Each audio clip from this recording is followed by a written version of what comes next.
இருக்காங்க. ஆனா இன்னைக்கு அதனுடைய சுயரூபம் சீதாராமன் மூலமா வெளியே வந்துருக்கு. அதான் விஷயம். இன்னைக்கு பழைய ஆட்கள்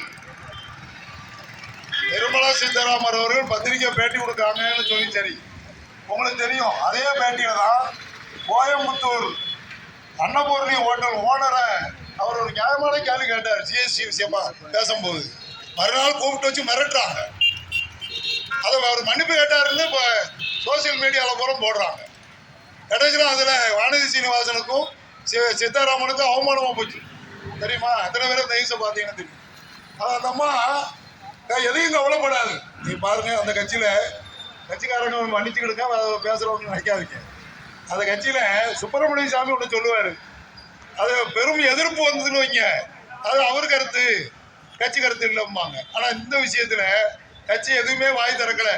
தமிழ்நாடு பூரா நீ எதிர்ப்பு சொல்லிக்கிட்டே இருக்கோம், ஆனால் கட்சி அமைதியாக இருக்குது. அப்படின்னா என்ன அர்த்தம்? இந்த கூட்டம் காணாது. இன்னைக்கு தூத்துக்குடியில் இருக்கிற ஜனத்தொகை இவ்வளவுதான் இருக்கா? மாவட்டம் பூரா ஆட்கள் வந்துருக்கு. அவே காணாது. இன்னும் சொல்ல போனா நமக்குள்ளேயே அங்க போக வேண்டாம், நாங்க வரல, நீங்க வரல, இது எதுக்கு இந்த ஊழியர் ஒரு அடி எதுக்கு? அவே நோக்கம். இன்னும் சொல்ல போனா இந்த ஒரு நண்பர் பேசினாரு, 2026 தேர்தல் என்பது அந்த தேர்தலில் பாரதிய ஜனதா கட்சி நிறுத்துற வேட்பாளருக்கு எதிராக நாம் நிக்கணும்னு சொன்னாரு. அது மட்டுமல்ல, நீ அதையும் நான் வழிமொழிகிற.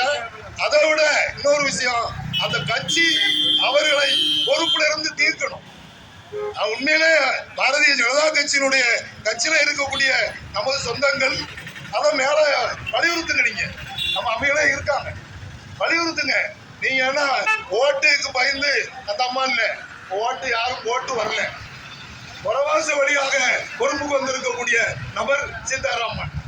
ஆகவே அவங்க அவங்களுக்கு அடி விடணும்னா அவங்க கட்சியில அந்த கட்சி பொறுப்புல இருந்து வெளியேற்ற பிஜேபி முன் வர வேண்டும். இந்த ஆர்ப்பாட்டத்தில் அந்த கோரிக்கை சேர்த்து வைங்க. ஒன்னாச்சா? அதே மாதிரி இங்க இருக்கிற பகுதி மக்கள் எல்லாரும் ஒரே கொடையின் கீழ் நீங்கள் மாற வேண்டும். மத்திய அரசாங்கத்தில் இருப்பது ஏதோ சாதாரண இது இல்லை. இந்த அதிகாரம் அனைத்தையும் ஒரு 2-3% இருக்கிற மக்கள் சுருட்டி வச்சு அனுபவிக்கணும்னு நினைக்கும். நிறைய பேர் நினைக்கும் ஒரே நாடு, ஒரே சட்டம், ஒரேங்க. அவன் என்ன அடக்கம்னா எல்லாருக்கும் அதிகாரம் படைத்தவனா இருக்கணும். ஆனா அது இல்லை. ஆகவே இந்த தருணத்தில் கேட்டுக்கொள்வது, ஏதோ வந்தோம் ஆர்ப்பாட்டத்தில் கலந்து கொண்டோம் போனோம்னு இல்லாம எல்லோரும் ஒரு அணியாக ஒரே கொடையாக இந்த அமைப்பு எடுக்கிற அதே நேரத்தில் நாம் தனியாக நின்று ஜெயிக்க முடியுமா? அதுல சிலருக்கு ஒரு மயக்கம் இருக்கு. அது இல்லை. இந்த சக்திகளை, நம்மளை மதிக்காத சக்திகளுக்கு எதிராக நாம் ஒன்று திரணும், ஒரே கூர்மையா நிற்கணும். அது எதிரே ஒரு உறுதிப்படுத்த முடியும். நாம தனியா நின்னா நம்ம ஒரு வாரத்தில் நிற்போம். அது இல்லை. நம்ம ஓட்டும் இந்த அணிகளுக்கு எதிராக, நம்ம மதிக்க தெரியாதவர்களுக்கு எதிராக நீங்கள் அணிதர வேண்டும். இந்த அமைப்பை நான் சொல்றேன். இப்படி ஒரு குழப்பத்தை வேண்டும் என்றே குழப்புறாங்க, வேண்டும்னே கிளப்பி விட்டுருக்காங்கன்னு தான் என் கருத்து. காரணம், மத்திய சர்க்கார் பல விஷயங்களில் இன்னைக்கு பின்னடைவை சந்தித்துக் கொண்டிருக்கிறது. ஆகவே அது குழப்புவதற்கு இந்த மாதிரி ஒரு சீதாராமன் இப்படிப்பட்ட ஆட்களை குழப்பி விடுறாங்க.